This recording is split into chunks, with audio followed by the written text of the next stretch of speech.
have started with AI. That is how we can use AI. And since November 2022, OpenAI introduced what we call the ChatGPT, and ChatGPT has been in existence for now, and people are using ChatGPT to do a lot. It is very effective, but we also want to look at how best we can use it and how we can make our students benefit from it. So that is the concept.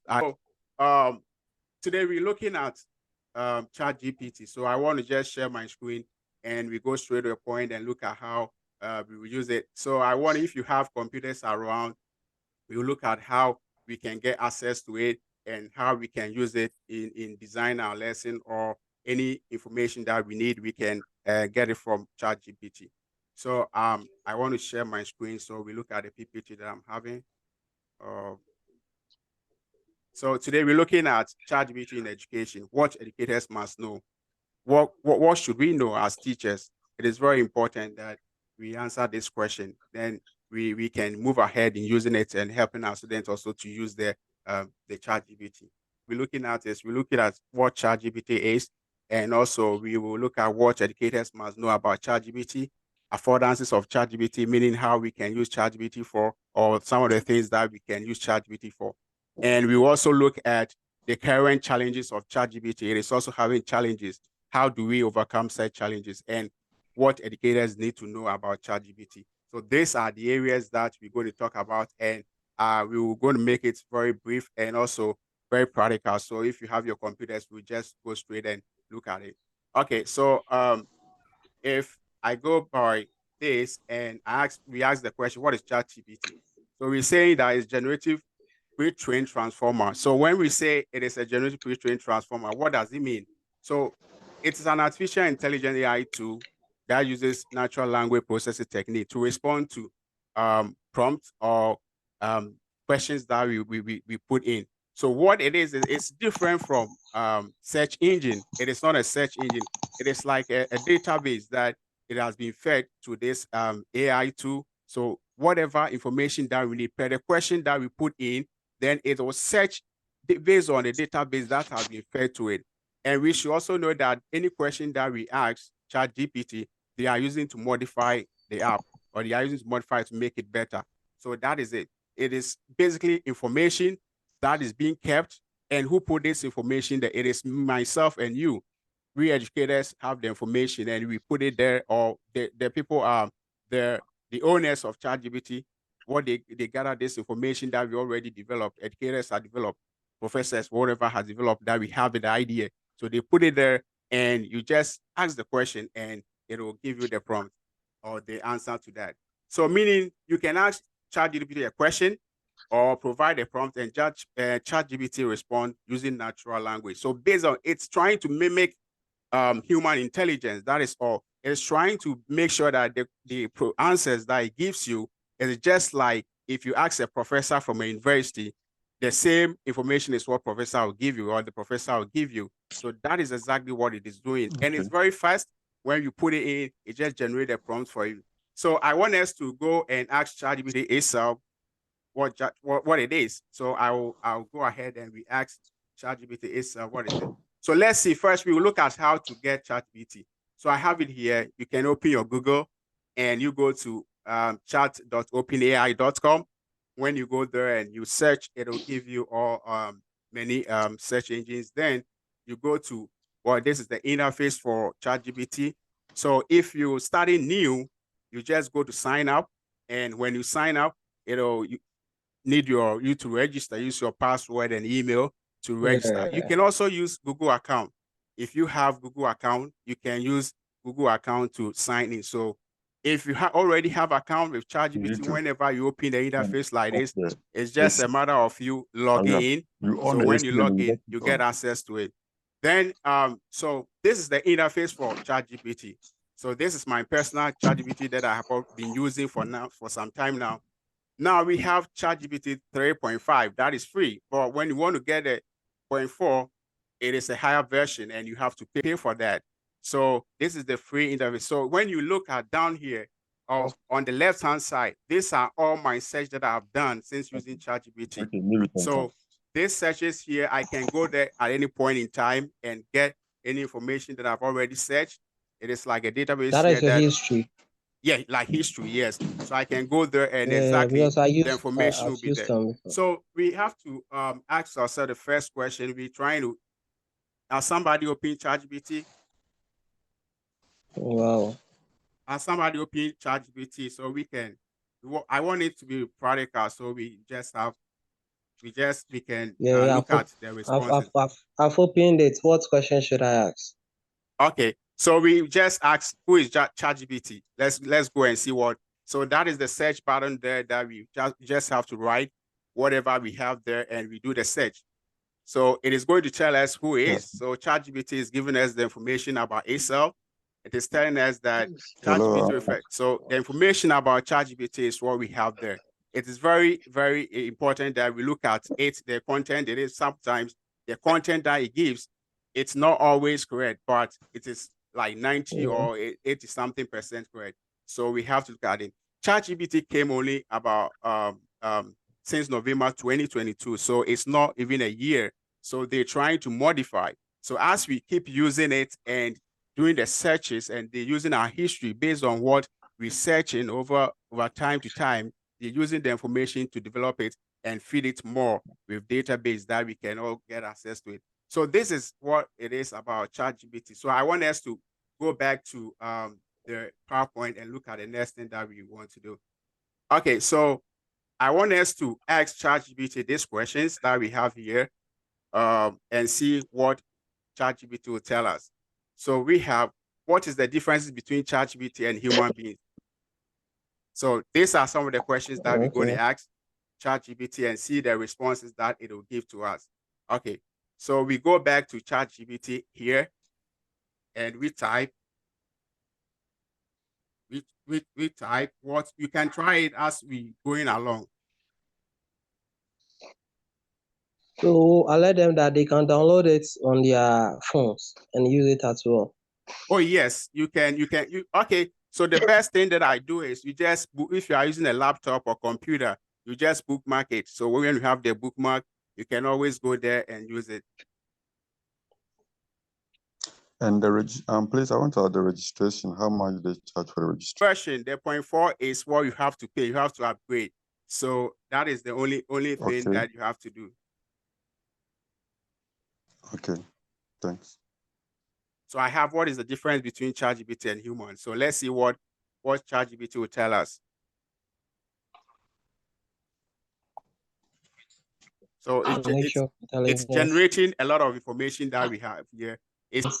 Okay, so we have origin and nature, right? So ChatGPT is machine learning. Okay, so we know that. Okay. Oh, somebody is reading, right? Okay, you can go ahead.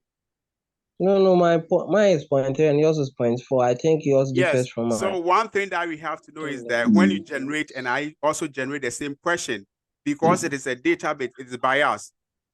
It can decide on the kind of information to give you and also the kind of information to give me, because it's having numerous answers to the same question.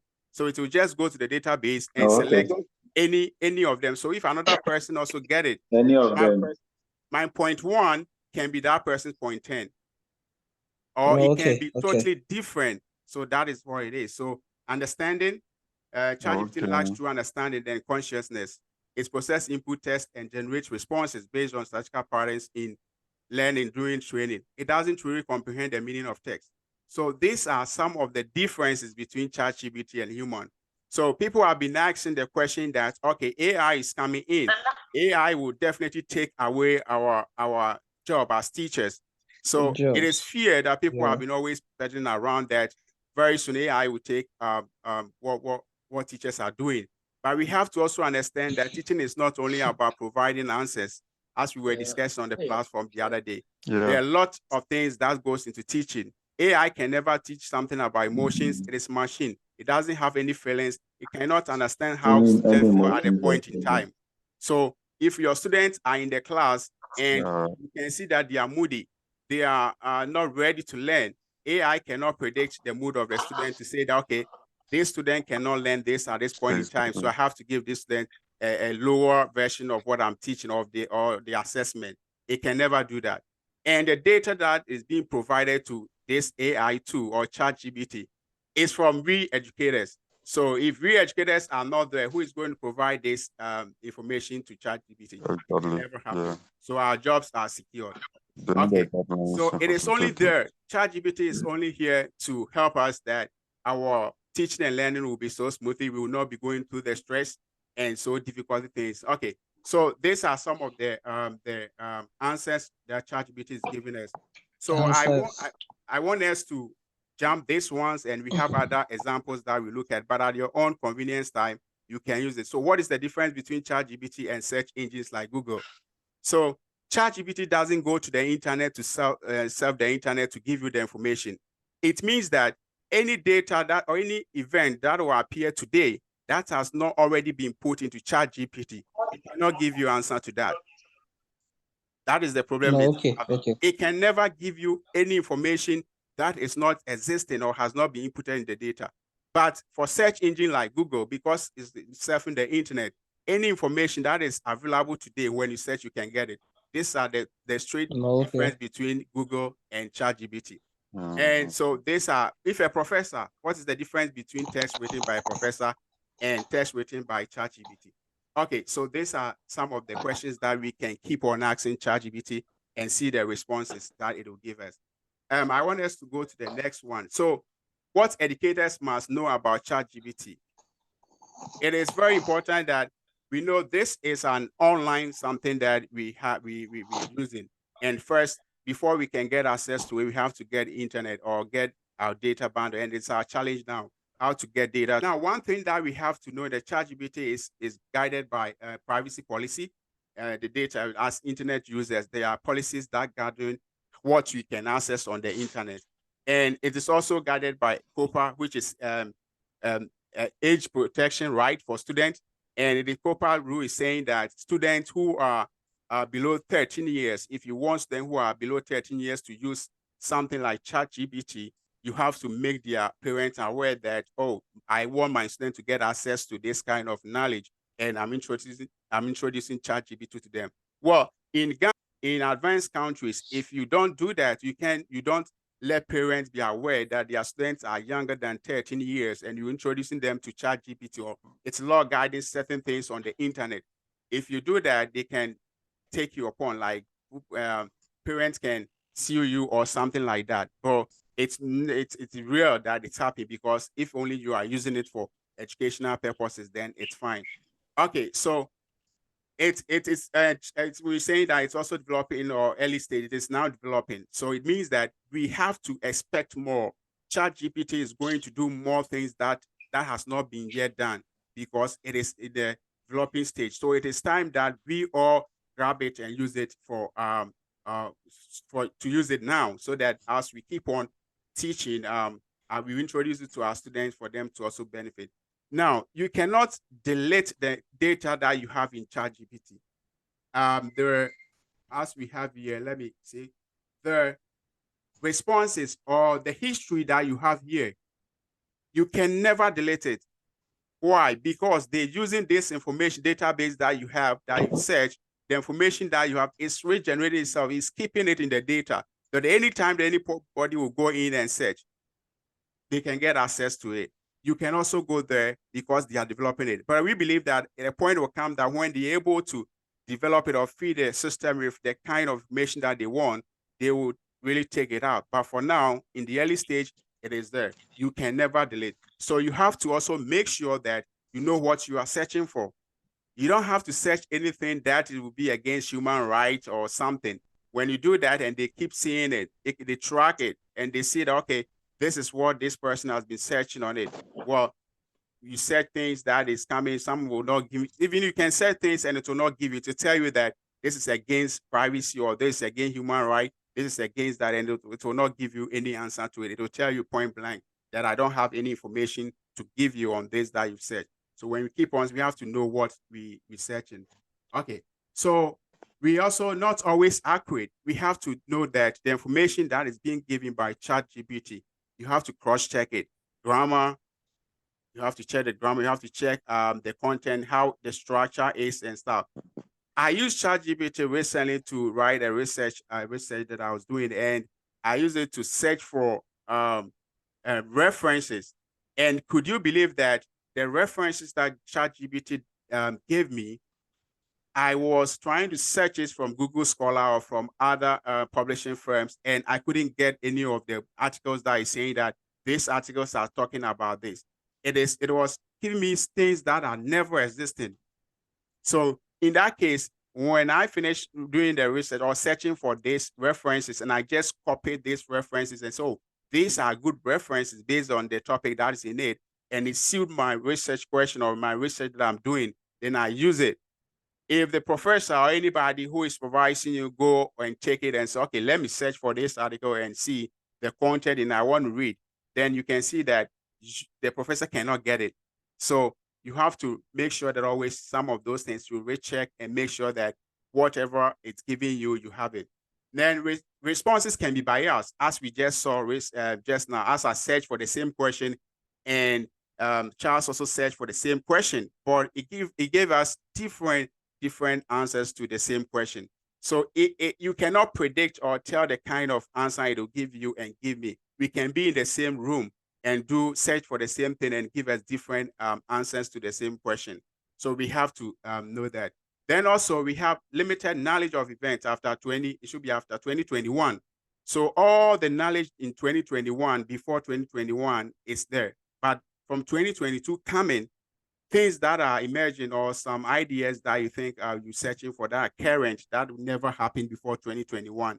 We cannot get access to it. And users provide free labor for the app development. So ChatGPT, as they're doing now, that is in free now, it is using us as laborers that maybe we may not know. Why? Because the information that we're searching, the system is keeping it and see what people are constantly searching from the internet. Then they can base on that to improve upon how best they can provide solution to it. So in that case, it is using us, we the users of ChatGPT now, to make sure that the app is being developed. But if they are OpenAI is to recruit some people and use these people for getting the data, it will be something that they have to pay them. That is why they're giving us the version 3.5 free for us to use it, and it'll be like a data source for them. Look at what people are searching, your location. Okay, I'm in Ghana now. I'm searching for this kind of information. Okay, these people need this kind of, so whenever I'm drafting, I have to know what I feed the system with. So it is very important that we look at these things. So these are some of the things that we have to know about ChatGPT. Then also we look at affordances of ChatGPT. What can we use as educators? They are so numerous, but I selected a few of them for us to look at it. So writing essays. So let's go to ChatGPT back and try and see something. So I have it here. Let's see. I have questions here that I want to use it. So if you are there, you can also try. Write an essay on effects of environmental degradation. So this is essay that I want my student to write. So, or we have any assignment, you can put any question at all. I click on it to generate, and it's giving me the essay. Some of the things that I have to include in it, the point, and it will also explain the point. I can further tell ChatGPT to summarize this point, or I can tell it to elaborate further, like expatiate it and let me have more information on it. Just yes, doing it, it'll also give me more information based on the same essay that I input in. So it is giving me a title, it is giving me an introduction, and it's giving me what I need to, all the steps, the content that I need to put in my essay. So what we have to do is that if we get this information from ChatGPT, it is ethically wrong for us to copy this to our lectures or to our teachers, or tell our students to copy this for us for grades. It's something we have to look at it. So what we have to do is that it's just a matter of picking it, give it to our students. Okay, you search for ChatGPT, it's giving you this information. Everybody's searching. Make sure you make this content your own. Paraphrase some of them. Make sure you change it in the contents of what it's giving you. Put your ideas in. So those things that we're doing, it's also helping the student in certain ways. All right. So when we do that, then it takes our students' mind out of it that, okay, I can use ChatGPT to steal or to cheat in exams or to cheat in assignment. But when we conscientize them and let them use it in an effective way, tell them, okay, this is the response. Let them be aware of it, that ChatGPT is around. We can use it. But when you use it, you cannot bring me the information. So currently, what I made some of my students did was that I made them search the response from ChatGPT. And I collected the response that they got from ChatGPT. And also I made them summarize or put the response in their own context. So putting in their own context, then I compared the two and look at the degree of differences between what ChatGPT developed for them and what they have been able to summarize or take out from ChatGPT to make it their own. So it is something that we have to look at. Okay, so we can use it for poems as we have here. We can also write it for poems. So I have a poem here that I want us to look at how ChatGPT will give us this information. So I have this. I go back to ChatGPT. I paste it here. It says, write a poem in Olarotimi style. I think the Olarotimi is the gods are not to be blamed, right? So we search for it. And it will write in the way that writer used to write his or her in the realm of, okay, so this is what is giving me my network. So I go to regenerate. When network fails, you just go to regenerate. So it will give you new generation, new version.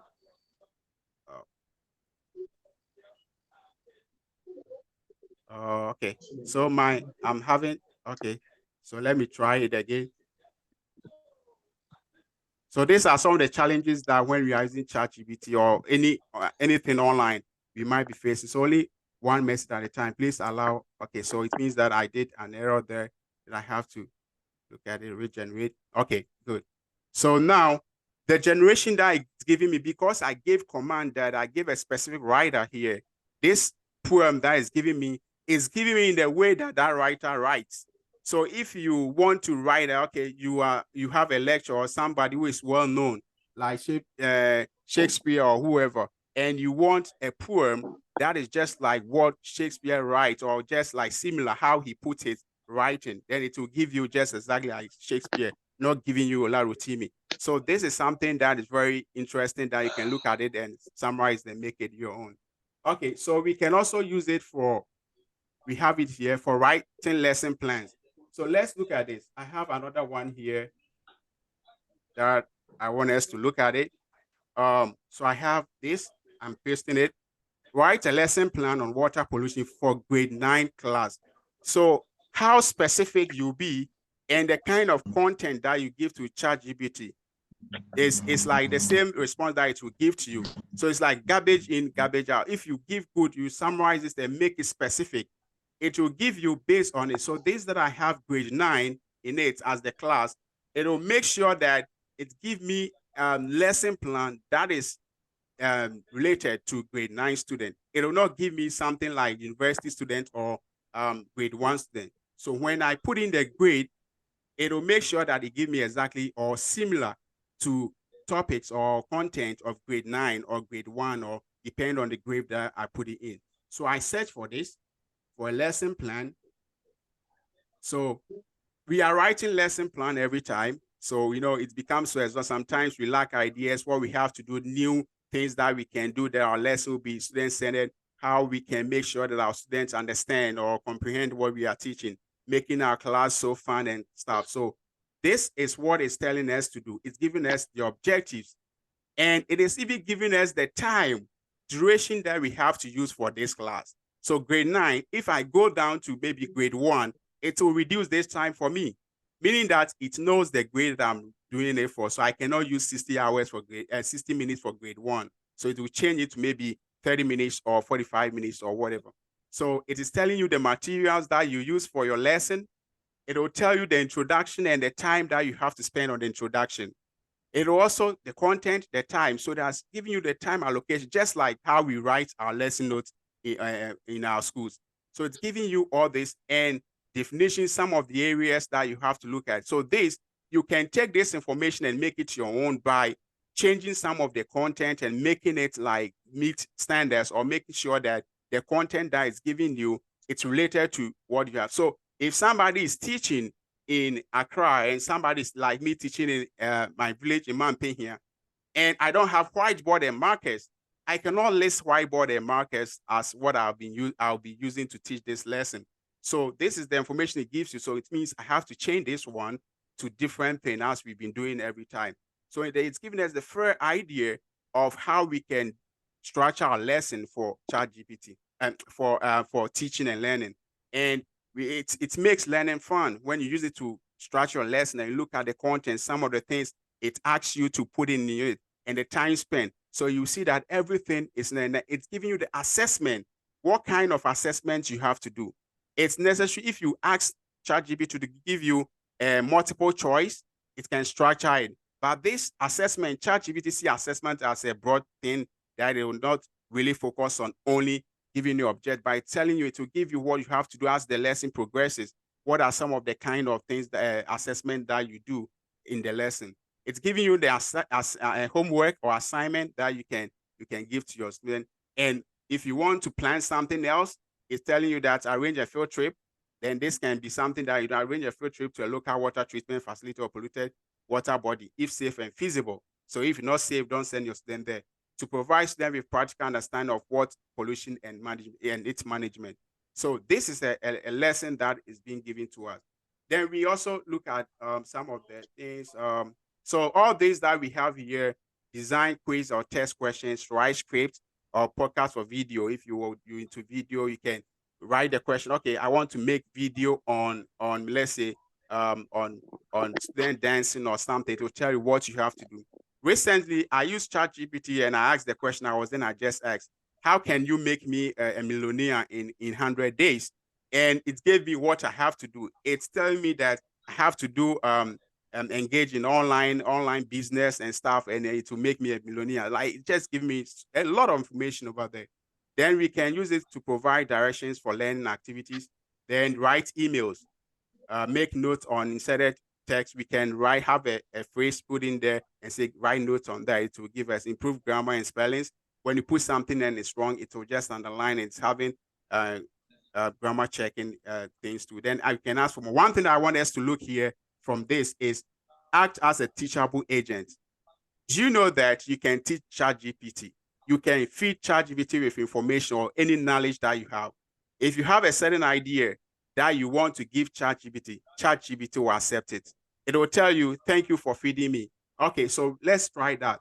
I want to put this into ChatGPT, and let's see.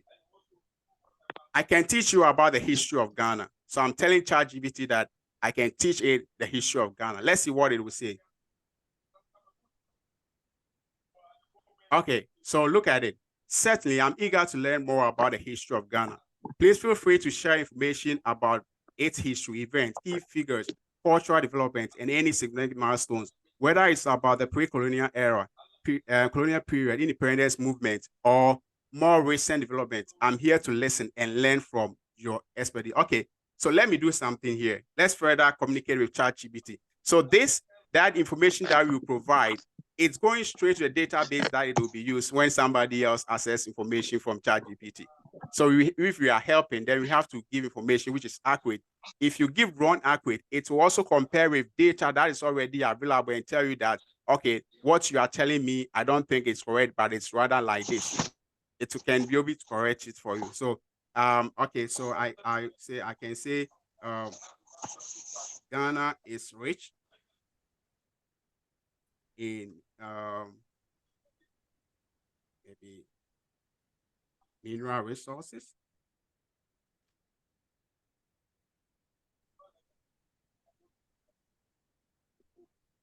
So I'm trying to just put something in that ChatGPT will be able to. Okay, Ghana is rich in mineral resources and culture. So let's see. Okay, so look at it. It's saying absolutely Ghana history is indeed intertwined with the rich mineral resources and vibrant culture. Here is a brief overview of this aspect. So as you told ChatGPT this, it is further giving you, it's also teaching you, giving you more information on it.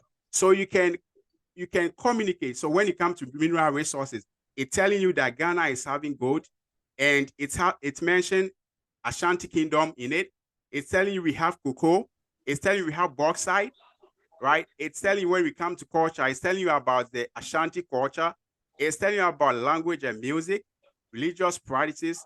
It's telling you about independence and culture, national symbols, festivals, then a summary. So you can go ahead and tell ChatGPT more. So we can say Ghana gained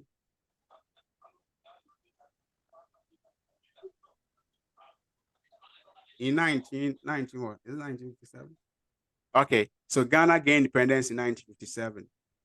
So this one that we put in, it's keeping it. ChatGPT is using our knowledge too. All right. So if I say something wrong or you put in something wrong, then it will also prompt you that no, I think this information is wrong. So let's try if ChatGPT, and if it doesn't, it will tell us, we will know that some of the shortcomings of ChatGPT. So I will just change and say Ghana gained independence 1925. So Ghana gained independence in 1925. So you can see it is underlying some of my spellings that I'm having wrong. Okay, so let's see. I apologize. But there seems to be misunderstanding. Ghana actually gained independence on 6 May 1957, not in 1925. It was in 1957 that Ghana became the first sub-Saharan African country to achieve independence from colonial rule. So we see how it is. So we cannot feed ChatGPT with false information.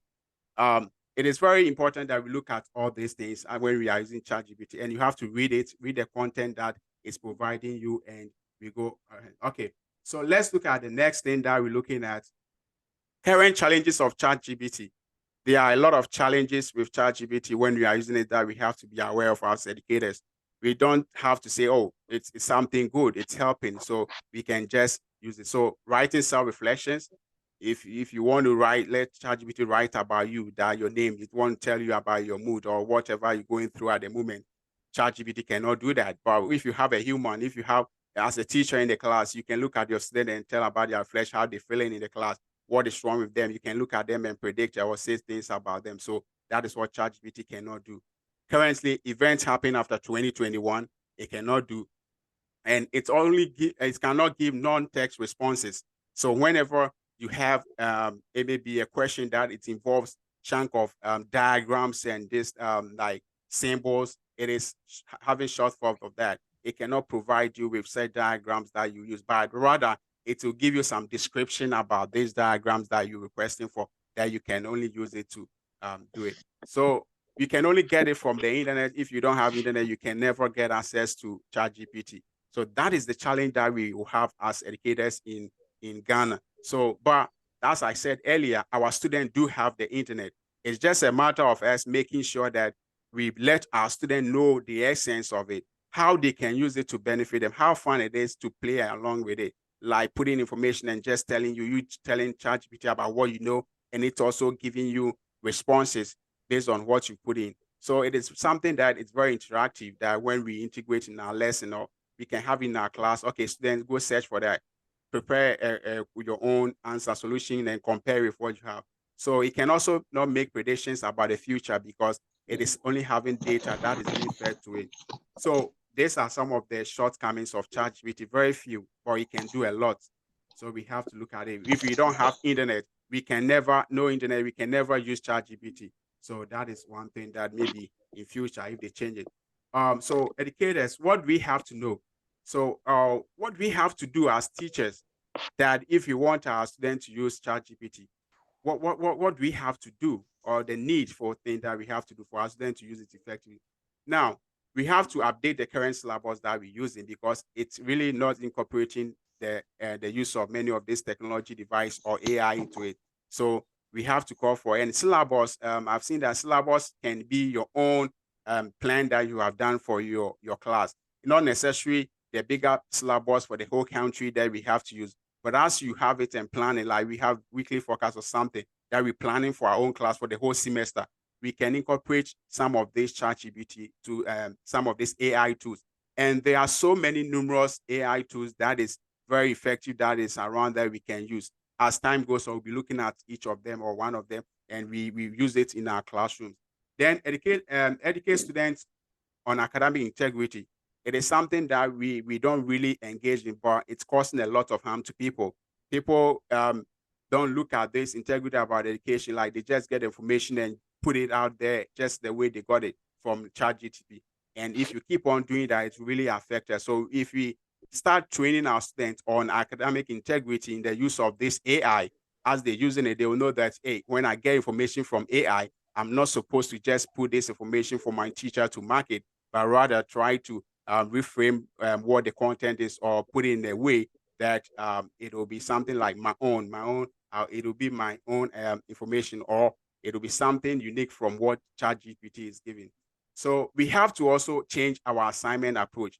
If we always give students content, or we give students to questions and put responses, then if we do that, then if students are using ChatGPT, they can just go there and get the information. But when we change the way that we design our assessment, make a class presentation, okay, this is the question. How do you understand it? Talk to the class. Today you are teaching. Stand in front of the class. This is the lesson. Go prepare lesson and come and teach the class.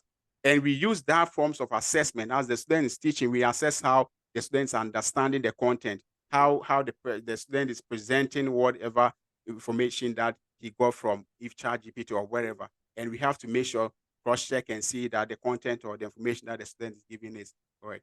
We have to also encourage risk-taking, productive struggling, and learning from failure. So when we do that, like making sure, we have to see that as teachers, we all know that failing or getting zero in examination is not bad. When we were young, or we were growing up and we student, whenever we get zero in exams, we feel like, oh, we didn't do, or we get lower marks. But growing up, we've seen that if you read more articles on this, you see that it is rather better. And students who always score lower grades, if they put in a little bit effort, they become so productive than students who are always getting higher scores in class. So the mistakes and the risks that they get in, from exam, whenever they see failure, but when we make our students see failure as punishment, whenever they get low grades in exam, we punish them, we write zero and put the head, put the eyes, and there for them to know that they've scored zero, it diminishes their level of thinking. So when we let them know, oh, okay, you scored this, go and do it again, try it this way, let them take that risk. Don't worry when you fail, don't worry when you do this, right? So when we do that from the early stage, when we get to higher level, we will not be having some of these problems that we encountering. So be transparent about assignments. We were told back in school that we have to, whenever we certain questions, we have to put in distractors, so that then will be it will distract them from answering questions. But research has shown that it is not something that is helping students. Makes them be aware of what they are to provide. Makes them be aware of the knowledge, the kind of knowledge that they have to provide to these responses, that questions that you are giving them. So be transparent about it. Don't hide your questions from sometimes teachers give students, okay, this is what you are going to write about. Go do your research and come, right? So it's something that when we develop that, it helps the student to, okay, go around and search for more information on whatever question that you have, and they will have varied ideas on it. But when you make it so strict, it's something that will not help us. So consider your grading approach, as we said earlier, not always test scores, or test scores every time, or use maybe end of semester grading and stuff. So we can change the grading if the students have behavior, how they contribute in class, and all those stuff be integrated, then it will help us. So using and tracing. So with this are a lot, I have a lot of things here. So this is what I don't want us to waste much time, so that we have questions. Today being our first time of meeting, we will discuss things that we want to use this platform for. And I would like to end here and say thank you very much for listening to this presentation. Most of you know me. My name is Isaac Ayejan, a teacher in Ghana, and we are trying to make education better.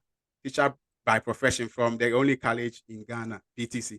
So we're trying to make education better. How can we make it effective and improve student performance? So that is it. So I'm specializing in how to use technologies, as I mentioned earlier. Those who are not here, I'm online course developer. I develop online courses that tell you what you have to put online. So that is some of the things that we'll be doing here on this platform, and share ideas. And people who are here, I know more knowledgeable people are on this platform, that time to time they will bring their own ideas, things that we have to look at. We'll discuss it and maybe have a presentation. As I said, this Zoom is unlimited. That I have that if you have any educational resource that you want to teach us, even your student, then we want your student to join. When you contact me, I'll just schedule the meeting for you and give you the details. You give to your participant, and your participant will join, and you can use it free. And we'll in doing that, we'll build a database and have it and develop a course website, which is free. We can use Google sites to create it for free. We share ideas, put information there, which will be managed by us, and see how best we can use it to improve our teaching and learning. Thank you very much. And if we have any question or contribution, we can bring in and look at it. Thank you very much for bringing this to us. We are very grateful.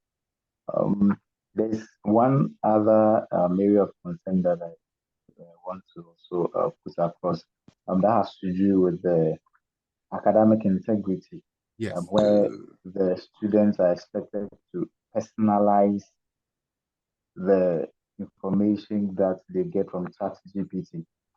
And there's another challenge with it. There are other AIs that are also available for the students to either reframe or rephrase some of the content that they get from ChatGPT, and in a way to help or to bring sanity with the academic integrity. I think still the AIs available are also going to make it a bit difficult for the students to personalize some of the content that they get from ChatGPT. So how do we as educators find a way of streamlining at least the students' activities so that they own the content that they get from ChatGPT? Okay, so as you said, it's very true that we have AI detecting tools. If you write your content, you copy content from AI, and I'm the instructor, I can copy it and put it in an AI content tools and look at it. But one thing that we have to know over the years, we've been looking at, if you know Turnitin for checking plagiarism, one thing that AI uses is having a structure of writing. So whenever AI gives you the information and you change the structure of it, how it flows, right? The words, you rearrange the words, you rechange some of the keywords in it, right? It will reduce the percentage of plagiarism in your content.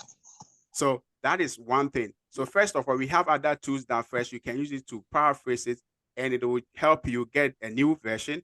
And after getting the new version, what you have to do is sit down, look out for other synonyms, other words that you can use to replace it, and the structure, the sentence. If it is written that she is a boy or Amma is a boy, right? Amma is a girl. We can change it in a different way, add some words to it that when you put it in AI detecting tool, it cannot detect it. It is very important that we know that you change the words and the structure. If it is giving you a plain sentence, just find a way to change this sentence that it will also have the same meaning. So this is an activity that the student have to do. That is a very challenging, and in doing that challenging activity, it helps the student to get out the knowledge that this content that we having or getting from the AI to be effective or be something that will be its own. For now, you just have to make sure you sit and change the content, structure it, rewrite it anyhow. So when you need to turn it in to search for plagiarism, they give you 50%. What you do is when you sit down and change the structure of the sentences, reframe it, copy one line, put it down, changing the sentence pattern and rearranging them. When you put in Turnitin again, it can change the percentage that you got. So it is something that is very important. Integrity is very important that we have to look at it. So these are some of the things that we can do, or we can tell the student to, okay, this is your content that you got from AI. Just restructure it and let's see how best you can get from this for Max. So thank you, sir. Yeah, I'm so grateful for what you have brought on board to bring us together as educators to be abreast with whatever is going on in education. I'm so grateful for that. Thank you, sir. As you are aware, I think we have discussed it some time ago, where some of us are also doing a different line. I am also in into mathematics. I'm currently done with my MPhil. So, and the modern way of teaching mathematics, I've also delved much into that, using all the AI to use maths and ICT, by the way. So whatever you are bringing on board, I think it's in line, and we all have to get used to it and enlighten ourselves a little bit. And the only challenge we are having right now is the tools that are not available in our various classrooms in Ghana. So I don't know how best we can also pool our resources to help colleagues in the various My advice, and many people, how do you call it, schools, to enable them have access to these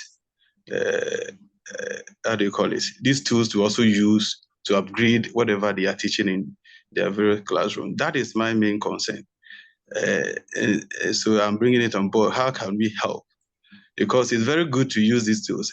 This thing you have advertised for so many weeks before we are here now. Because of this lack of these tools, some of our colleagues are not even here to even listen to this very good thing that you are bringing on board. So I think we need to.